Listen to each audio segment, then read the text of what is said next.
Hey, friends. This is Martine Williams, and I am obsessed with all things mompreneur life and helping you to remix your priorities, your habits, your mindsets, and yes, even your relationships so that you can build a successful business without losing yourself in the process.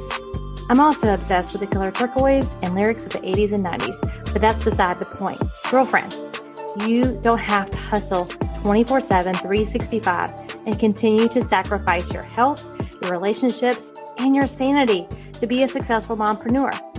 As a small town girl living in a lonely world to a six-figure mompreneur, I am here to teach you how. There is a better way, and this podcast is your one-stop shop for all of the how-tos, the encouragement, the life hacks, the success tips, and of course, a little side of tough love. This is the Mompreneur Life Remixed podcast. So let's do this.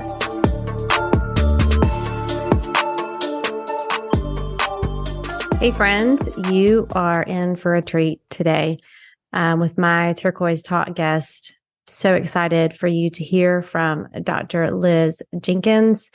We talked about, how to rekindle intimacy as a couple, both inside and outside of the bedroom, communication. It's just a really, really fruitful conversation around marriage and mompreneur life and all the things. So be sure to listen to this episode, take notes, and connect with Dr. Liz. So a little bit about Dr. Liz. She is a licensed marriage and family therapist and a certified relationship coach. She helps single, powerful women reclaim their self-love so that they attract true, healthy love. So if you're single and listen to this, yep, she's here for you too. And she also helps reconnect couples to save marriages and partnerships. With over 75,000 plus hours of focused time working with women and couples inside her Smart Single Ladies VIP coaching and Reignite VIP couples coaching programs, she's become a trusted expert for quickly identifying your unique path for success in your self-love and relationships. I love the unique path. I'm all about that and defining what is right for you and right for your family and right for your relationships and right for your business. And you do have unique strengths and unique challenges and a unique path for all of those areas. So today's a great episode. I know you're going to love it as we continue this February series on couples and marriage. Just so excited for you to hear from her. So let's do this.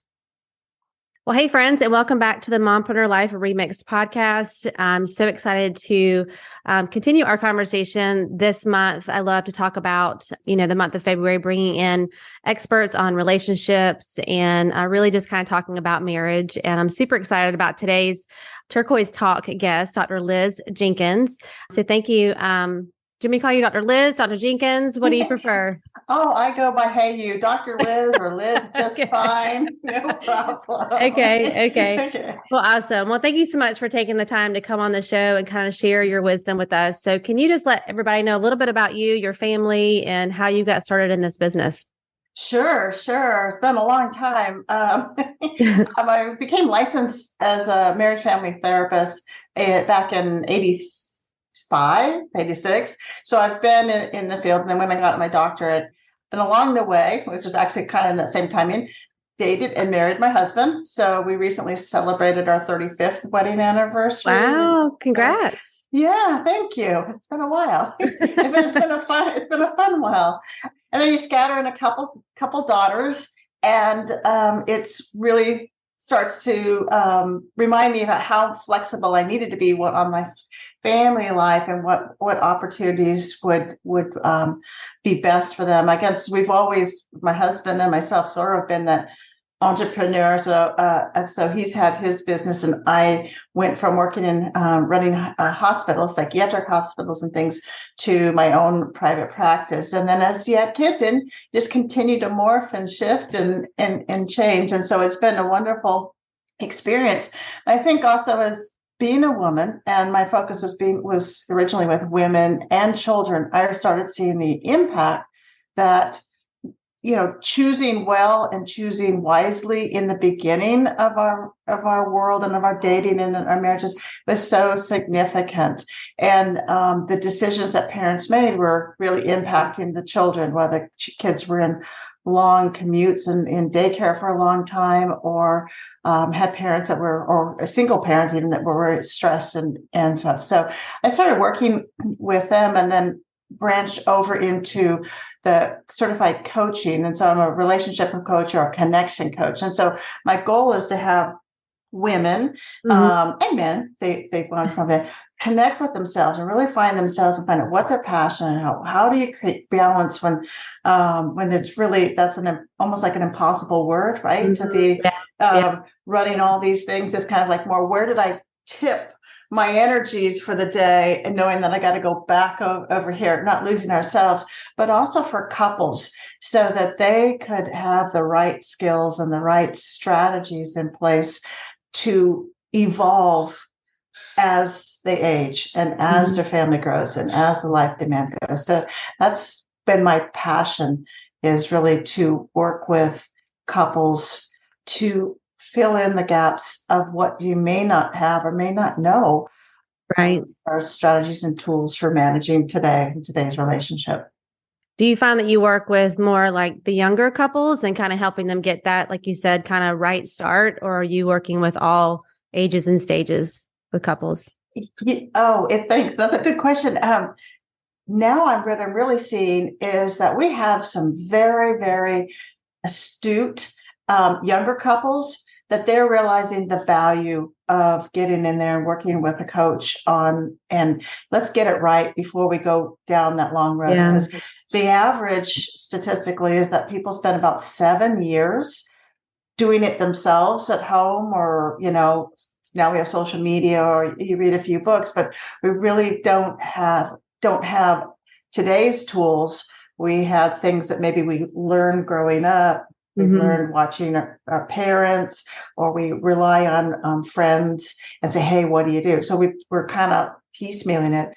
And so I have the younger set that's really astute and just saying, we're going to get it right, and we're going to invest in ourselves. And then I have the long-term ones. I'm working with couples that have been 25, 30 years as well, that are saying, we've gone astray. This life transition, this empty nesting, this retirement, illness, whatever it might be, is not working for us. And so we still want to finish out that second chapter in our life, or third or fourth, whatever it is for people. Right. But we really want to make it right. And so the gamut is there, from engaged to or dating to long-term commitment, and it's not looking too good. So yeah. I love that. I think my husband and I are also super passionate about marriage, and we've had, friends and couples that we've kind of coached over the years. And it's like this, waiting till you're sick to go to the doctor instead of doing some preventative work right up front. And okay, these are the things that we value. These are the things that are important to us, the two of us, not what everybody else is saying, but the two of us. And I'm curious to know, like, do you see like a trend, or is there a pattern with these are like the number one or number two issues you see coming up, no matter what stage they're in their relationship, that you work people with? Right. Absolutely. And I'm so glad that you and your hubby are like passionate about marriage and see the value in it, and coaching it along. And I think there's less stigma nowadays, and there's more opportunities, like through the coaching, where we focus on strengths, not necessarily like years dissecting the problem. That I'd say communication is a big one, or lack of, with the conflict that tied in there. So it's like here's a glass of communication with a splash of conflict. And it's been mixed a little heavy on the conflict. Okay. As well as intimacy. When we go from dating, stuff like that, everything's kind of fresh. And then as we've been with each other, and we're still wearing the same ratty pajamas, 10 years in, the intimacy can fade a little bit. Right. So. Throw some kids in the mix, and for sure, right? You throw an exhausted mama and exhausted dad, from career, and mom doing with the kids. It can be challenging. It can be challenging. Oh yeah, the mom's dilemma. And I'm all touched out, right? Yeah. I'm nursing, I'm holding, I'm doing Right. this. I'm still typing, sending Right. something, or trying to do the job. And just dinner. And like I'm done. There is not one part of my body that hasn't been held on, touched, hung on, Right. begged.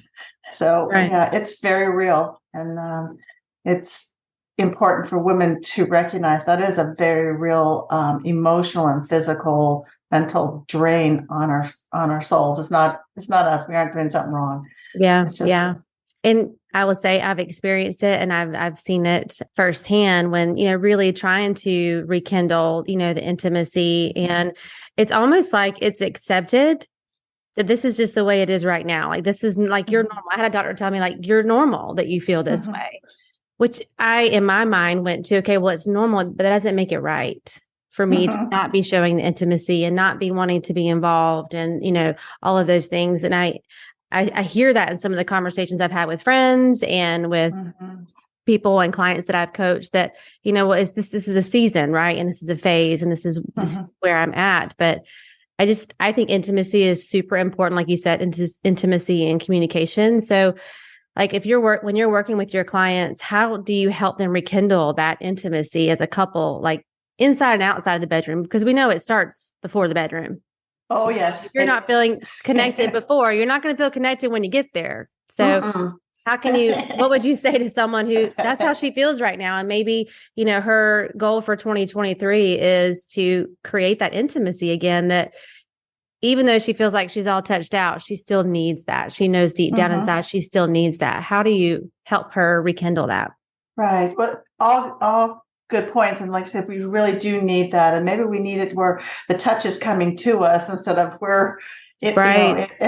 instead of we're being touched and we're touching, but it's where it's always giving, that we need to receive, and we need to feel like we're their best friend or spouse or a partner's best friend, and they value and respect us and find us exciting. So I love that you're kind of debunking one of the myths, or that we normalize Mm-hmm. well, this is what you get when you have, two toddlers, or you have three elementary age kids and they're climbing into bed and things like that. Yes and no. Yes, okay, you're not an anomaly. That Right. this is to be expected as parents.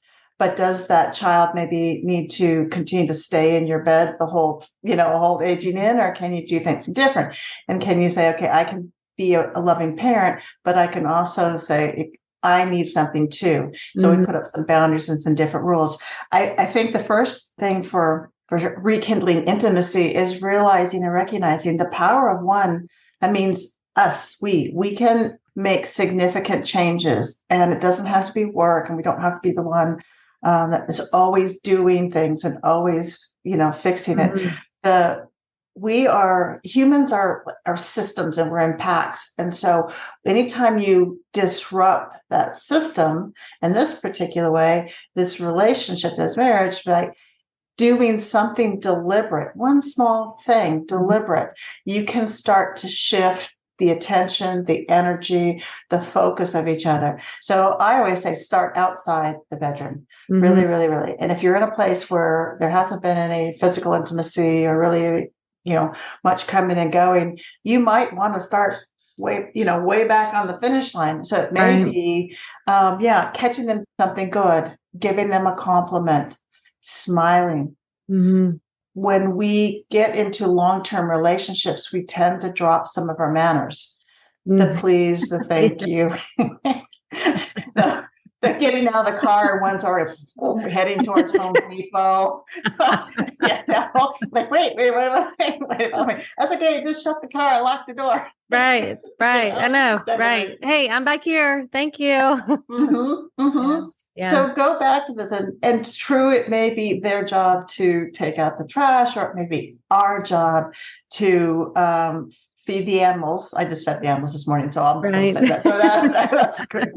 Get up and feed them all their food. But it doesn't take much, and it's free, and it makes the other person feel recognized and valued. But when you say, "Hey, thank you so much for, let's say, taking care of the animals, letting them out," or "I appreciate you taking the trash out," it was certainly. It's the little things that have the big impact. So as we start to shift our focus, and we're looking at catching them doing good instead of doing wrong, if we're saying please or thank you, if we are applying some kind of, maybe it's a hug, maybe it's a kiss, maybe it's one of those old playful things that you guys used to do in the early days that was fun and teasing, do start there. You're creating an atmosphere, you're starting to create the environment that invites them into that space to showing up more romantic, intimate, outside the bedroom.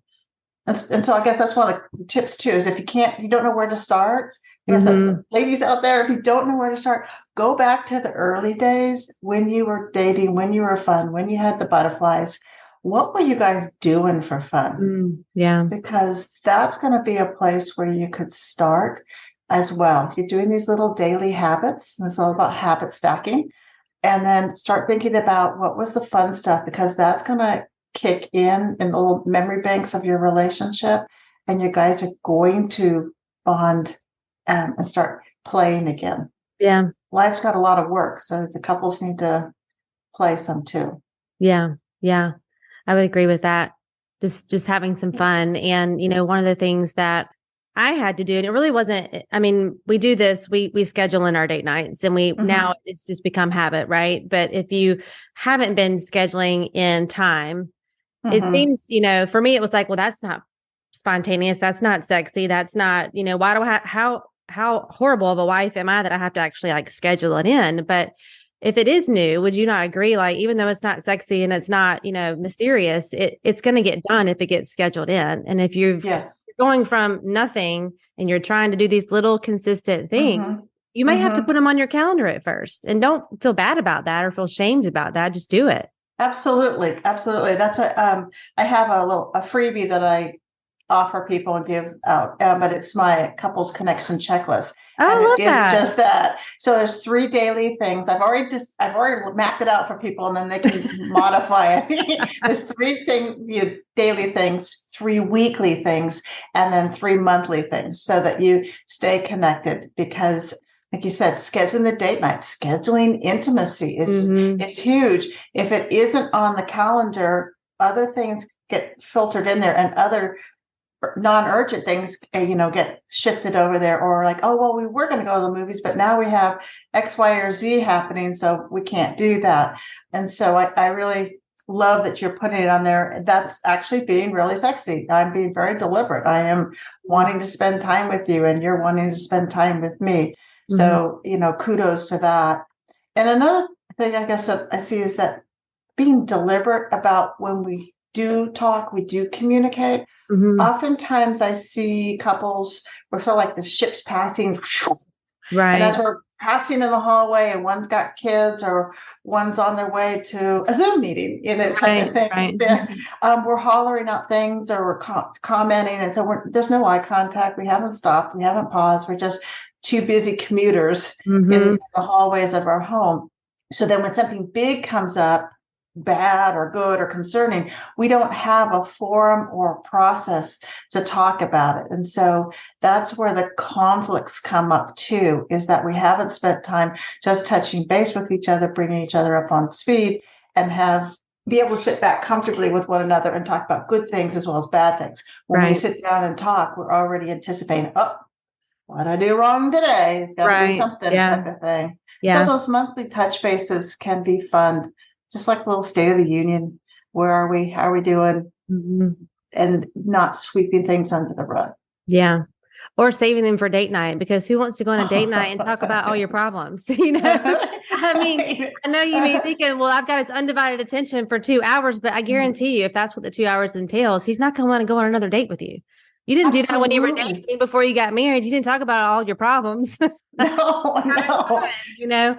Awesome point. Yeah. So when you're out there and you're on the date night, if you can't think of something other than what the kids need, who's grown out of what, and how somebody's not doing well in school, and we've got a parent teacher conference, or we've got, this thing, and that's legit. I mean, those are really the housekeeping things that we talk about, but take them off for the date night type of thing. And if you don't know, there's tons and tons of fun questions. Just Google on the internet, get some quick questions, get back to being curious about each other, and not just like, oh, I know what she's going to say. She's going to, type of thing. I don't even need to ask her anymore. I'm just going to do it. And so no, we want to go back. That's one of the early things, right? When we were dating, we were curious. We were, we would wait with bated breath of what they were going to say.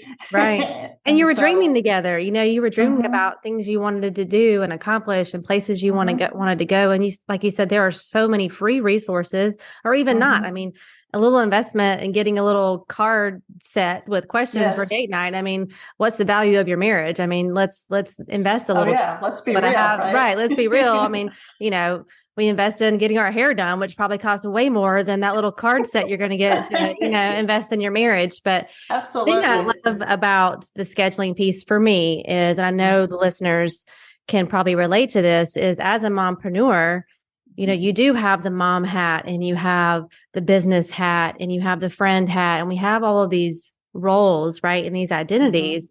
And for me, it takes me a little bit of time to transition into that other role. So to just go from, mom into now I need to put on my wife hat, and feel sexy and do all this. It takes me a little bit of time to do that. And so by scheduling it, however long it's going to take me to get there, I know this is the time that I'm blocking out to invest in my marriage. So if I need to, I don't know, get a new outfit, or if I need to listen to some type of music or whatever, I can get my mindset shifted from mom to wife. It's just been super helpful for me. And I remember even sharing that with my husband one night. He came home and from work, and I was, cleaning the kitchen, and I told him, I said, I just need your help, like helping me to transition from mom and businesswoman into wife. Whether that's give me a neck massage or just sit down and connect with me with your words. Like, I need that transition. I can't just hop from one to the other in 2.2 seconds. Sometimes we have to, right?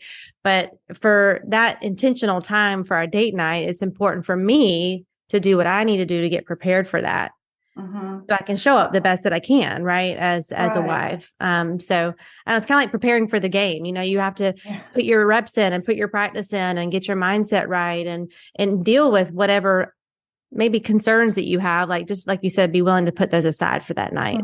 Just try to really focus on the fun that you want to have on the date. Well, I love that you knew what you needed, and you made that request. You didn't make him guess. You didn't sit and stew on it like, can't he see I'm still here in the kitchen cleaning this dirty stove, and he's already ready to go?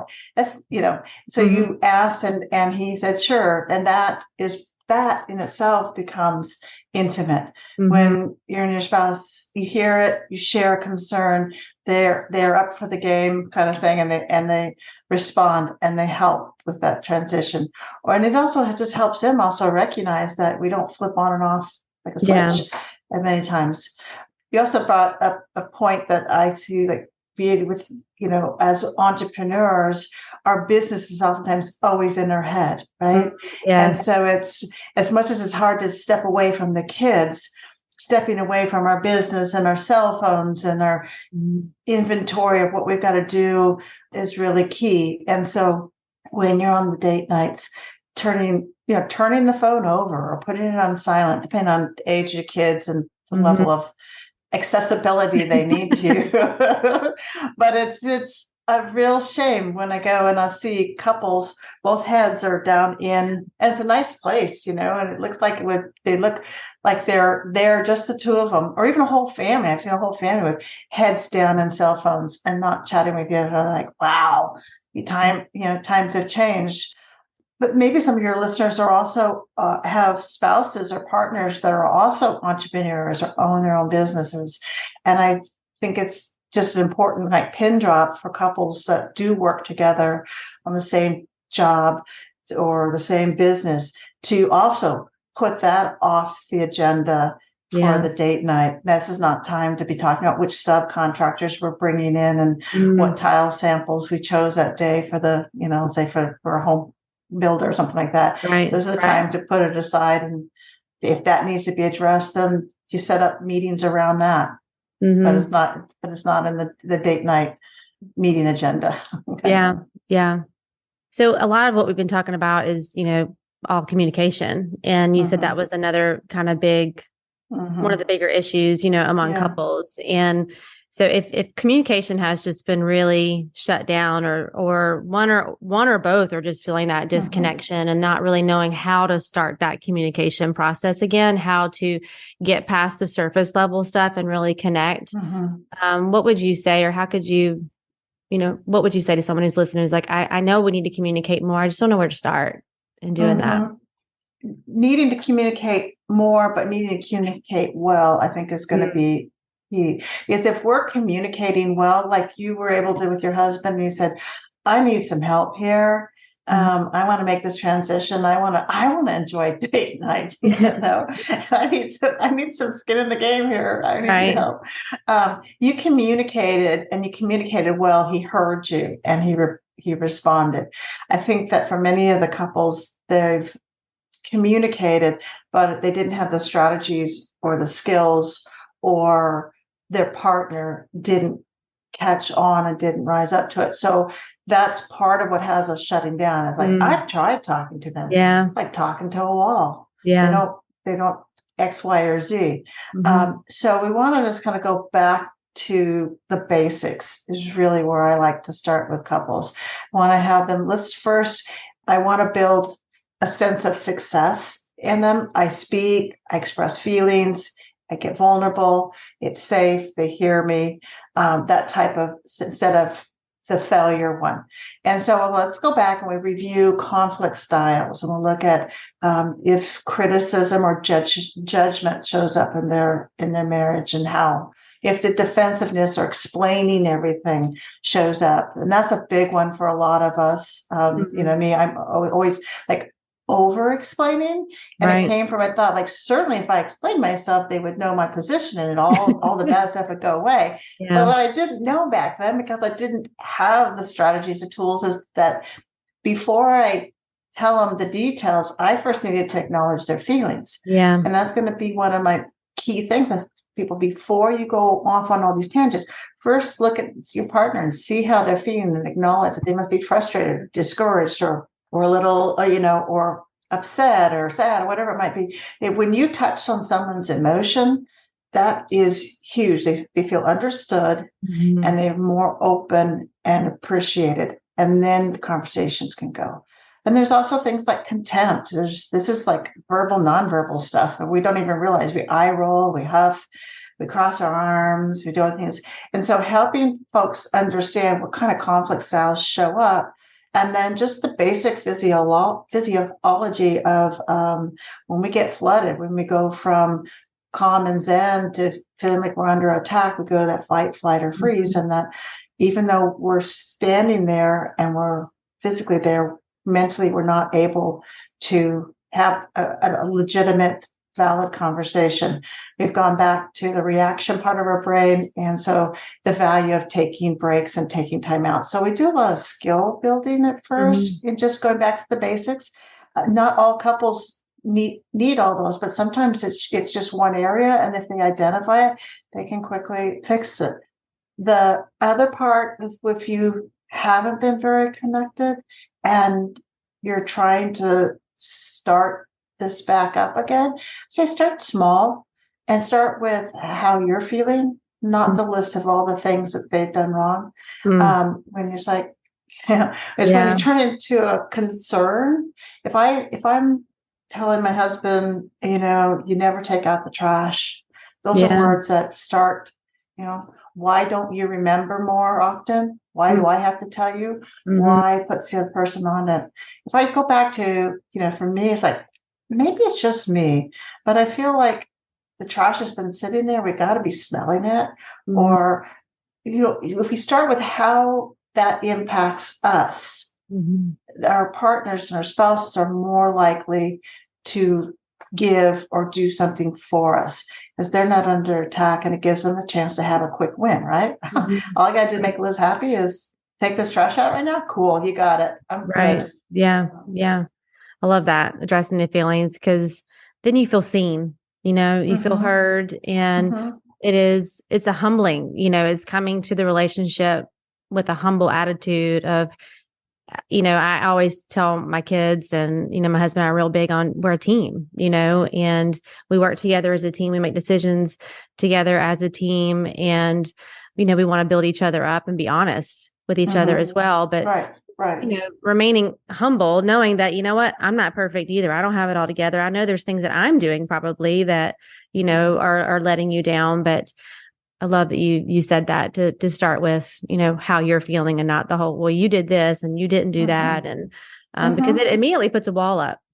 It would put a wall up for me, and it would put a wall up for anybody, so just kind of put yourself in their shoes. No one wants to be accused of anything. I know. We want to work together to make this better. And this is some things we need to kind of address. And yeah. And then shifting it over to, if you're going to do like, if you want to lead the pack, when we talked about like the power of one, we could start with how you're feeling and then leave space and ask, how are they feeling? Invite them into sharing as well. And oftentimes, they'll may lead out with an attack, and then it's like, and so then we teach them how to stop that in the moment. Say, I understand you're frustrated, but instead of attacking me with the user, it would help me if you just told me how you're feeling. What am I doing or not doing that has you feeling that way, or what's going on? And when we do that, again, we're mirroring and mimicking some of the things that we had in the early years, where we were open to listening. We were open to hearing their perspective. Sometimes we're hung on their last words, right? Because we're so head over heels. We want to get back to that energy. There's a reason why the two of you chose each other. And we can get back there, and we can rediscover it with a different flavor of how of the couple as you've matured into. Yeah. So a question that just came up in my mind is, so we're having this discussion, and you're telling them how you feel, and they either don't understand it. They don't see the same, you're not seeing eye to eye on that. And so, or we use, well, this is just the way I am. Yeah. Take it or leave it.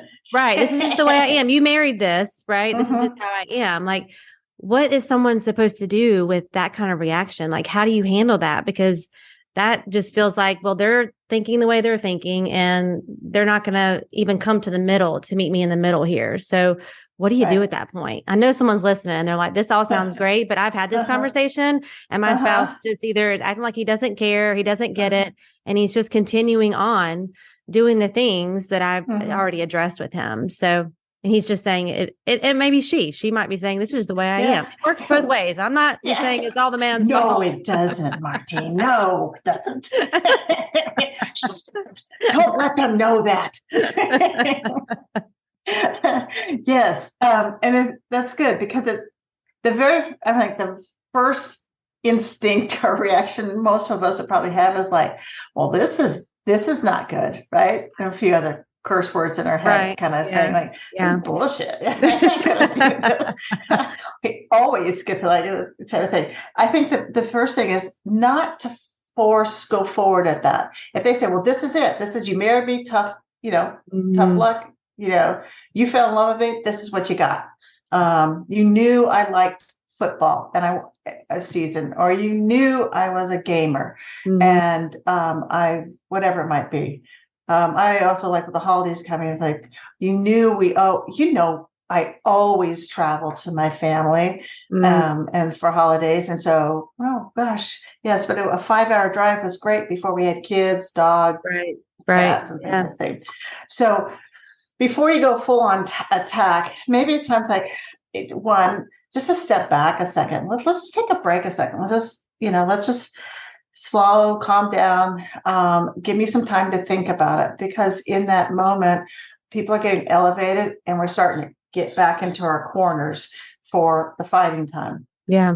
Realizing that the act of getting back into the trenches is going to escalate a fight. And if you want to your objective is not to win or lose. You want them to understand your perspective and to see if you can get a shift or have them make changes. So to do that, we need to get calm. When we step back and get calm, what I would love for you guys to do is just write down on a piece of paper what you were fighting about. Okay. What were you in that moment fighting? Because oftentimes we're fighting apples to oranges. Maybe this particular time I asked that we could stay home for the holidays. And they said, no, we always travel and we always do this, we always do that. So you're upset. I'm not trying to trump anything, but let's say I want to start a holiday tradition for our family. So I'm fighting for a future tradition for our family. I write that down. And they may be fighting because mom and dad are going to be disappointed with them and they're going to hear it because they're not coming down. So he's fighting to avoid a conflict with his parents. When you come back, it's the first to show this is what we're fighting. This is what I was upset about. That's going to put a lot of traction and clarity that no wonder the two of you couldn't come to an agreement, right? Because he's disappointing his parents and you're trying to establish a new tradition for the family. That's where you're going to get some traction there. The other, I want to say, we talked about normalizing things, is that statistically speaking, successful couples, and this is successful couples, guys, 69% of the stuff that they fight about is not going to have a solution at that moment. All right. And so when we know, like, okay, is this one of those 69% kind of things? All right. But we do know that 31% we agree on. So those are our successes. Those are our wins. And our goal is to keep moving some of these things that we're stuck on over to the list, recognizing that in reality, we're not going to get all of these on our list to agree with. We're two different people. We come from different backgrounds. We have different preferences, and that's all good. And so we learn, how do we live with things that we agree that we're going to disagree on?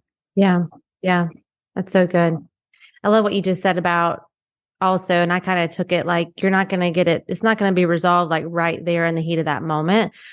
Because I am definitely a fixer and I like to I'm solution oriented and I want to get the quickest solution as possible. But sometimes that causes me to react versus responding. Right. So I'm reacting because I want to nip it in the bud, and I do it more with my kids than I do with my husband, but like, let's just nip that disrespect right in the bud, like right now. And my husband's just really good at just sitting back and kind of like observing and then chill on that, right, and then going to them when he can actually respond and not react, where I'm quicker to do that. I know someone listening is totally laughing right now. They can totally relate to that. No, I'm right in there. I want it fixed. I want it resolved. One, it's on my to-do list now, right? They've been disrespectful. Got to get that off the list. One off the list. Good Lord. But two, there's this anxiety that I want to fix it. And I want it all to go back to Zen and and the sooner I get them to realize that you don't talk to mom that way, you don't talk to dad that way, type of stuff, the better we are. And so it's my own anxiety or inner urgency to put things back in place that can escalate a situation instead of giving both people, or in this particular, the whole family, an opportunity to recenter their focus and get to a better place so we can have a conversation instead of it being forced on it. So yes, in the moment, if we can realize that, hey, this is one of those things, I've pushed a little bit and I've pushed a little bit and they're coming back stronger. It's time to say, hey, let's just take a break. Let's put a pin in it and let's talk about it later. Yeah. Maybe we're hungry. Maybe it's 11:30 at night and we've had a long day and now we're just talking about it. Maybe we're starting to pack up the car and I'm going like, let's just change plans, whatever it might be, and sometimes since we're talking with, business women and things, sometimes I put the analogy in there, like if you're sending like an email to a business person, business coworker or something like that, and they keep coming back in the email and they're not getting it, and like, no, I don't want this, I want that. And so then, so you're like on the second, third, fourth email or text, and they aren't getting it. It's time to stop communicating in that fashion. It's time to pick up the phone in this particular case, or if you're in an office, get up from your desk and go to their desk and have a face-to-face, eye-to-eye conversation. Start with, I don't think I'm explaining myself what I want. Right. Start with I, not you don't get it. I have been sending you 4 emails, all right? It's such a good point. Yeah. So we apply, if you're feeling that, you probably felt that kind of confusion in emails or frustration. It happens at home. So instead of just continuing that same loop, get off the phone or pause. Can we pause the television a second? I thought, I don't think I'm explaining myself correctly. I don't think I'm explaining it in a way so you can understand. Maybe we go back to the holiday tradition one. I love your family. It's nothing to do with your family, but I want to start traditions for ourselves. I want to, have the kids wake up on Christmas or have Christmas Eve, however you celebrate, if you Hanukkah, whatever. But I want that tradition. But if you start with I and tell them what you want, you're going to get a better response. And even if it can't happen that year, maybe that year we're not going to stay home, but we're on the same path. And when we go to in-laws or grandmas or grandpas, we're going to talk about next year. We're going to start doing something different. And you guys can come our way if you want. Right. So there's the art of negotiation and the art of pausing is important. Yeah. For the long game. I love that you keep bringing it. Well, I just love that you keep bringing it back to I, instead of saying you. I think that's so huge when you're communicating, especially something that's going to be a hard conversation is, keeping it's about them, but it's not about bashing them. It's about, these are the things that I am trying to communicate, or these are the things that I'm seeing or I'm feeling. And it just takes that wall right down. But as soon as you say you, it's like this huge wall comes up and you're just like, what do you mean? And then you get on the defense. Yes. You completely get on the defense. Right. And I think we have to realize that we have a preference, but our preference isn't necessarily the absolute right way. Right? And so, what do you mean? Well, it's just between you, me, and all of your listeners. We won't let them know that, right? Okay. But it really is that we have a preference, and that's not working for us. Some other person in that relationship with your spouse or partner might be okay with it. They wouldn't have a problem. So it's important that we communicate how we are or how it impacts us. It starts with I. Yeah. The other thing when we're throwing out, these are killer words to be using. That gives you a lot of power. So we don't use the why because it puts people on guard. But the other two things is the absolutes. Those send a conversation off on a data hunt. If I say, Martine, you never ask me how I, you never tell me how I look in the morning. You just ask me, how are you doing? How am I looking? Oh, that's beautiful. Right. Okay, out we go. And I said, oh, yes, I do compliment you. I just told you the other day, you looked really nice in that new sweater I bought you. And like, oh, okay, 1 out of a million. Now we're on this data tit for tat. Yeah. Right. So always and never are absolutes that you can get creative. It's got to like tweak the brain a little bit, but you can think like usually opens it up.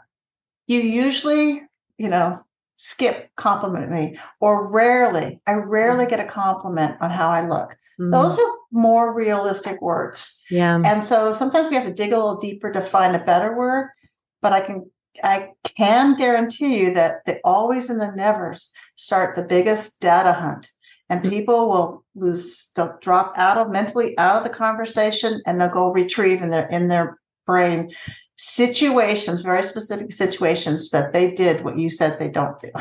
Right. Yeah. And then they're back to proving and protecting, right? Back to proving and protecting. And so, yeah. I love that. That's good. I like that. Yeah. I'll steal that. It's brilliant, Martine. Yes, you can take that for sure. Yeah. So I have one more question that I wanted to ask you about. So we've had a conversation. Let's just say we've had a conversation about any topic, and the points have been made. How long before someone is supposed to revisit that? And there may not be a magic number here, but haven't started to see some changes in the right direction. Like how long do you go before you come back to that same topic? Because you don't want to nag, right? But Right. You voice your concerns, you voice things. I know someone's listening, like I've said it 100 times and he's still not, or the child is still not. Like, how long in between conversations would you say someone should go before they readdress it? I think that timing is important. All right. So I'm going to kind of sidestep around. I think timing is really important. If in the moment they fail to do something that you're doing, that's not the time to go, aha, type of thing. I got you. See, you never take the trash out and you got the finger going. Yeah. So I think timing is important. And going back to when I talked about having couples have like weekly touch bases and monthly touch bases. If I've made an ask, like I really would appreciate that on a regular basis, you come out and help me in the kitchen so that we can shut the kitchen down. Mm-hmm. And you're not seeing that happening. They started a couple of days and then it's kind of dropped off. One, in that moment, if it's not an end of a long day and timing is important, to say, would you help me in the kitchen? Or I'm confused. I thought you were going to help me in the kitchen. Might be a casual thing. Mm-hmm. And you might find in them, yes, I am. I've just got to go do something else like that.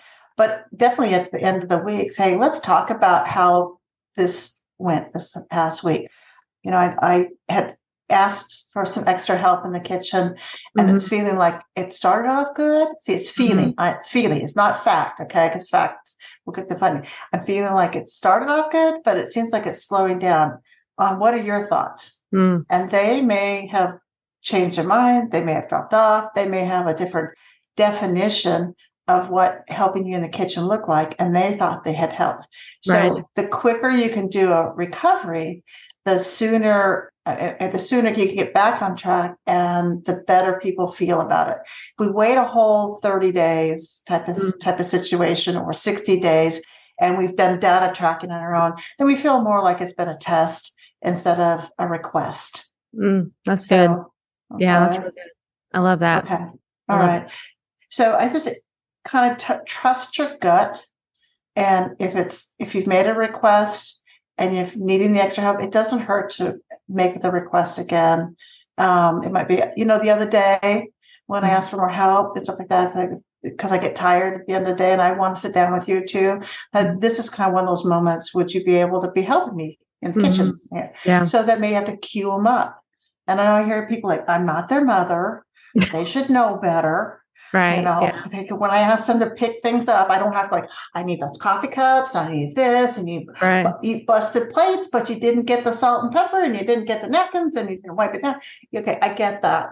But in the interim, in the beginning, as you're asking for something new, you want to give them some grace, and success is built in small increments. And so we want to be the success habits. And even to say, hey, the first 3 days, it was awesome. I felt so good. I got out of the kitchen in like 10 minutes because you were there helping me.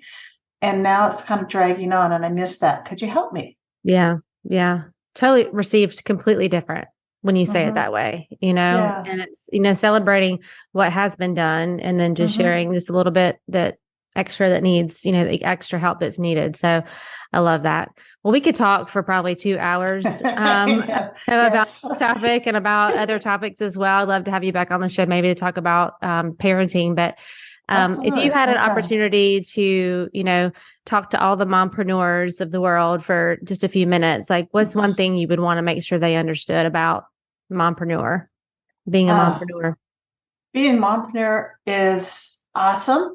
And it's exciting and it's often draining, very draining. And it can be very discouraging if your spouse, your partner, or other people think, well, you're just home. You're just not doing anything, right? You're just sitting on the couch watching bonds. Right. Yeah. It's not very hard. So So I said, recognize you're showing up strong. You're doing the things that's best for you. You're creating a beautiful legacy and lesson for if you have kids or other women out there to realize that we can do it, but we're not superwoman. All right. And so we have, pillars of energy and focus. Because back in my world, if you ever want to go Google a book that just put more guilt on a woman, it's called The Superwoman. And it was all about, it's like in the 80s. And that was a big push and talk about putting drain and guilt and pressure, because we were supposed to do it all. Dress sexy, have work, give birth to kids, chauffeur, cook real meals, the whole thing. It doesn't exist. Okay. Right. Yeah. So we pick our focus and we pick our energy. We ask each other for help. And you can have a business, you can have a great relationship, but it takes work. It takes staying on top of it. And I'm just so proud of where women are, and the quality and the impact they're bringing to the world is huge, and the families. So yay. Yeah. I know. Right. And we need that. They need that community, and we need that encouragement, because on a lot of days we just feel like we're just not measuring up, So I appreciate you kind of sharing that encouragement, because they need to hear it. We all need to hear it. Even the most confident, successful women still need to hear, hey, you matter, right? You're doing a great job. You're not perfect, but you're doing a great job. Right. I love it. And just that was a hint of isolation, right? If you're not feeling it, or you're struggling, reach out to the community, reach out to to this group, because so often we think it's just us, and we tend to keep, especially if you look at social media, and not measuring up type of thing. Right. So, now, we choose well and choose wisely for our spouses, our partners. Choose wisely and choose well for the women in your world and the community in your group, and share there and support each other. That's awesome. Well, thank you so much for being on the show. We're going to include, links. I think you said you had a freebie, so we'll be sure to include that in the show notes, and the links to wherever people can follow you. Is there a best place for them? We'll put it in the show notes, but do you want to speak it also? Like, where can they connect with you? Sure. I'm at Dr. Liz Jenkins on Facebook. Okay. And then on Instagram, it's @DR_Liz_Jenkins. So I hang out there on a regular basis. And I think in the show notes, there's going to be some information about if you want to talk one-on-one. I have a complimentary connection call, so people can just hop on there. They can share your situation, and I'll give you some tips and some takeaways that you can, be strategize and be actionable. Yeah. And there's also fun things. If you want to reconnect with your spouse, your partner, I've got my weekend reconnect, or I have a Smart Couples Restart program. You can join me. But that's awesome. Those are awesome. So whether whether you again, you're like, I just want to make my marriage better, I want to make my relationships better, or we're kind of in a bad place. I feel sure that Dr. Liz Jenkins is a great resource and a great person to help you with that. So this was so fun. And again, I'd love to have you back on the show to talk about parenting, because that's another really, really hard job. Right. I love it. It is. And if anyone's looking for those last minute gifts or whatever, or you're going to start the date nights as Martine, and you're doing such a great job on it. There's a weekend reconnect, and I built it for two ways. If we had that luxury of going away for a long weekend, you can do it. But the reality is, it's going to be small, bite-sized date night moments. And so I've got it broken into little videos on topics, communication, conflict, all that intimacy, and little videos with me, and some fun handouts, worksheets. So you can take those with you to the restaurant, to the park, to wherever, and be having a focused, invested, connected date night with your spouse or your partner. So I love that. That. Y'all need to go grab that for sure, because we need to make time. We make time for what matters most. We don't find the time, we make time. So thank you so much again for being on the show. And thank you. I loved it. It was awesome. Chatting kids next time. Yes. Well, thank you all for tuning in today, and I will catch you on the next episode.